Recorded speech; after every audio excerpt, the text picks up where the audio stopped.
या कुक्षि विवरे कृत्वा स्वयं रक्षति सर्वतः नमामि जननीं देवीं परां प्रकृतिरूपिणीं कृच्छ्रेण महता देव्या धारितोऽहं यथोदरे तत्प्रसादात् जगद्दृष्टं मातुर्नित्यं नमोऽस्तु ते पृथिव्या यानि तीर्थानि सागरादीनि सर्वतः वसन्ति यत्र तां नौमि मातरं भूतिहेतवे మాతృదేవో భవ పితృదేవో భవ.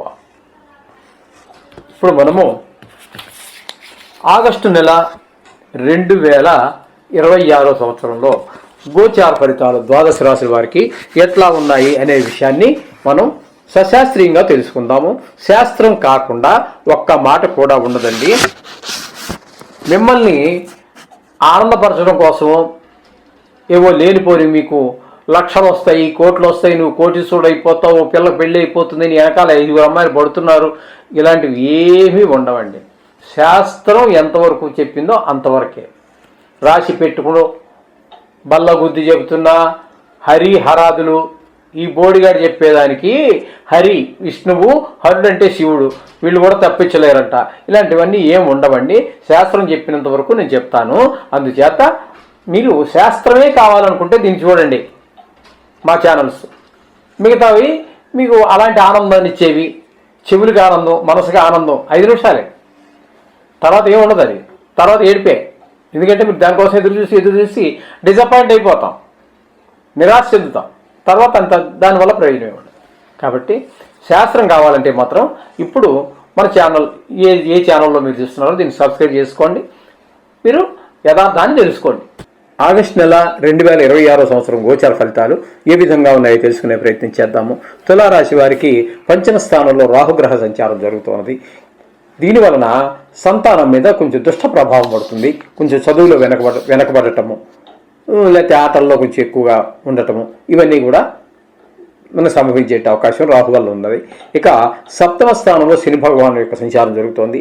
ఆయన వక్రించినప్పటికీ కూడా ఈయన చక్కటి ఫలితాలనే, అంటే అదే రాశి ఫలితాలని, షష్టమ స్థాన ఫలితాన్ని ఇస్తున్నారు. కాబట్టి ఆరోగ్యం చాలా బాగుంటుంది, అప్పులు తీర్చేయగలుగుతారు.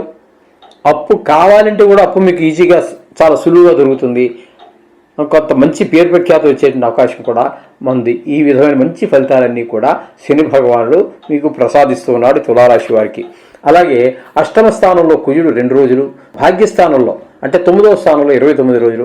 ఈ యొక్క కుజుని యొక్క సంచారం పూర్తిగా 9వ స్థానంలో భాగ్యస్థానంలో ఉన్నప్పటికీ తండ్రి గారి విషయంలోనూ గుళ్ళు గోపురాలకు వెళ్ళలేకపోవటము, ఉపాసన దైవభక్తి తగ్గటము, లేకపోతే అవకాశం దేవుడి ముందు కూర్చుని 1 గంట సేపు మనశ్శాంతిగా కూర్చునే అవకాశం దొరకపోవటం, ఇవన్నీ జరిగే అవకాశం కుజుడి వల్ల కనబడుతుంది. అష్టమంలో 2 రోజులు మాత్రం అది కొంచెం దుర్వార్తలు వినే అవకాశం ఉంటుంది. ఈ విధమైన ఫలితాలన్నీ కుజుడు ఇస్తున్నాడు. ఇక బుధుని యొక్క సంచారం తీసుకున్నట్టయితే 5 రోజులు 9వ స్థానంలోను, అక్కడ అనుకూలమైన ఫలితాలు అయితే ఉండవండి. అక్కడ గుళ్ళు గోపురాలు అలాగే తండ్రి గారి ఆరోగ్య విషయాల్లో కొంచెం ఇబ్బంది పెట్టినప్పటికీ దశమ స్థానంలోకి వచ్చిన తర్వాత బుధుడు 26 రోజులు మ్యాక్సిమం అక్కడే ఉంటున్నారు. కాబట్టి మనకి ఈ దశమ స్థాన ఫలితాలే మనం ప్రధానంగా తీసుకుందాము.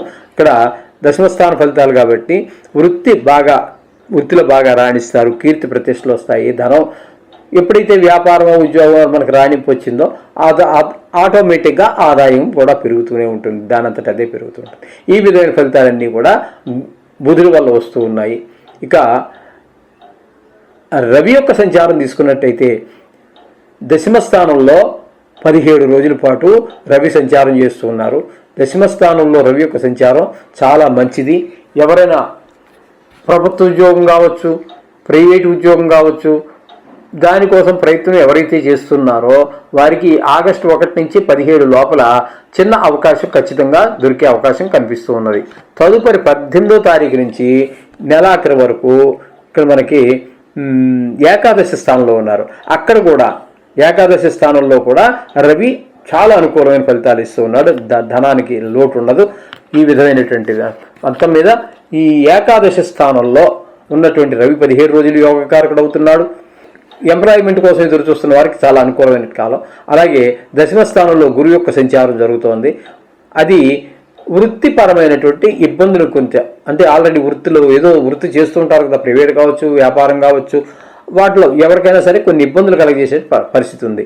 ఇక బుధుని యొక్క సంచారం తీసుకున్నట్టయితే 9వ స్థానంలో ఒక 5 రోజులు, 10వ స్థానంలో 26 రోజులు, 10వ స్థానంలో మాత్రం అనుకూలమైనటువంటి ఫలితాలు ఇస్తున్నారు. మంచి ఉద్యోగంలో మంచి అభివృద్ధి ఖచ్చితంగా కనిపిస్తుంది.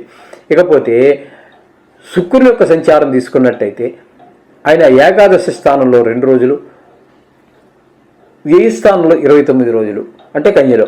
ఈ మొత్తం నెలంతా కూడా ఆయన కూడా పూర్తి సహాయ సహకారాలు అందిస్తున్న కారణంగా ఆయన పూర్తి శుభుడే అవుతున్నాడు. చేత వీరికి ఈ టీవీ ఫీల్డ్లోను, సినిమా ఫీల్డ్లోను, అట్లాగే షేర్ మార్కెట్లో పెట్టుబడి పెట్టేటటువంటి వారికి అనుకూలమైన కాలంగా శుక్రుడు ఆయన యొక్క ప్రయత్నం ఆయన చేస్తున్నారు. ముఖ్యంగా ఈ తులారాశి వారికి శని భగవానుడు పూర్తి అనుకూలుడు. అలాగే బుధుని యొక్క అనుకూలత కూడా కొంతవరకు బాగానే ఉంది. అలాగే రవి యొక్క సంచారం నెల రోజులు పూర్తిగా బాగుంది, 10-11 స్థానాలు కాబట్టి. శుక్రుని యొక్క పూర్తి అనుకూలత ఉన్నది. కేతువు పూర్తి ఏకాదశి స్థానంలో ఉన్నటువంటి కేతువు కూడా మీకు పూర్తి శుభుడు. చాలా ఎక్కువ గ్రహాలు అనుకూలంగా ఉన్నాయి కాబట్టి వీరికి కూడా చాలా బాగుందని చెప్పవచ్చు. ఈ మాసం అంతా కూడా గోచార ఫలితాలు చాలా బాగున్నాయి అని చెప్పవచ్చు. ఏదేమైనప్పటికీ మనం తగు జాగ్రత్తగా ఉండటం అనేది ఎప్పుడు కూడా, ఎలర్ట్గా ఉండటం అనేది ఎప్పుడు కూడా ఆచరణీయమే. ఆ విధంగా చేయండి. శుభం భూయాత్.